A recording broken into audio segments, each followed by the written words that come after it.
Brian again with Super Tech Services. Today I got a special video for you guys. I'm going to show you how to scan to flash drive on a Konica C754.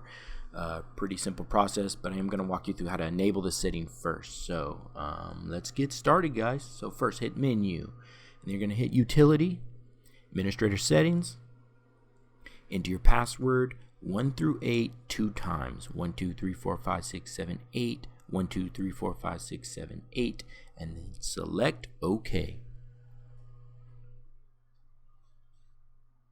There we go. Then we're going to select system settings. Then we're going to select user box settings, and then we're going to select external memory function settings. Now you have two options here. I'm going to select save document. I'm going to turn that on along with external memory document scan. I'm going to turn that on as well and hit OK. Close it out. Let's go back to the main menu.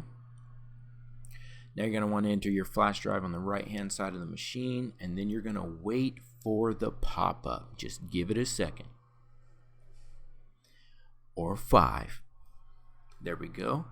Okay, go ahead and hit save document to external memory. Okay, and then here are our options here. We have simplex duplex, resolution settings, auto color black and white settings, PDF settings, and scan settings.